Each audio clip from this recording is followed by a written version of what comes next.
আপনাদেরকে আলোকিত করেছে, বাংলাদেশকে আলোকিত করেছে। মুস্তাফিজ দেশের প্রতি, ক্রিকেটের প্রতি এটা চরম অপমান। দাবি ছিল যে এই খেলাটা শ্রীলঙ্কায় হোক, আমরা যাব।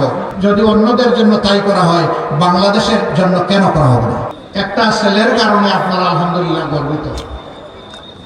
এই ক্রিকেট বিশ্বে আপনাদেরকে আলোকিত করেছে, বাংলাদেশকে আলোকিত করেছে। মুস্তাফিজ, তাই না?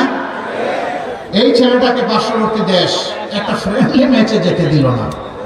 দেশের প্রতি, ক্রিকেটের প্রতি এটা চরম অপমান। বাংলাদেশের ক্রিকেট বোর্ড এরকম বিব্রতকর পরিস্থিতি ভারতে গিয়ে আবার টি-20 খেলার সিদ্ধান্ত প্রত্যাহার করেছে।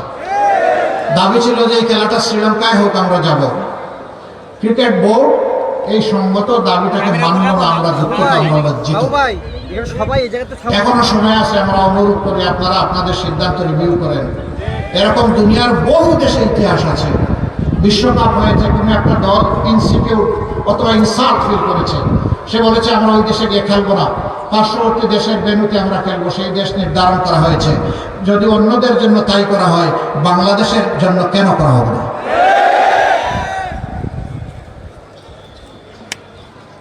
দেশপ্রেমের নজির এবং সাক্ষ্য আমাদেরকে সর্বত্রই রাখতে হবে ইনশাআল্লাহ। আমরা আমাদের প্রতিবেশীদেরকে বন্ধু এবং প্রতিবেশী হিসাবে দেখতে চাই। আমরা তাদের সাথে উত্তম আচরণ করতে চাই, কিন্তু আমরা তাদের কাছ থেকেও উত্তম আচরণ চাই। আমাদের কথা সাফ। আমরা ন্যায়সম্মত পন্থায় কারো কোনো ক্ষতি না করেই তাদের সাথে উত্তম সম্পর্ক আমরা রাখতে চাই। আমরা উত্তম বন্ধু হিসাবে রাখতে চাই, কিন্তু আল্লাহর কসম আমরা কাউকে প্রভু হিসাবে আসতে দেব না। প্রভু আমাদের একজন, আল্লাহ রাব্বুল আলামিন। এর বাইরে আমাদের কোনো প্রভু নাই। এই ব্যাপারে আমরা আপোষহীন।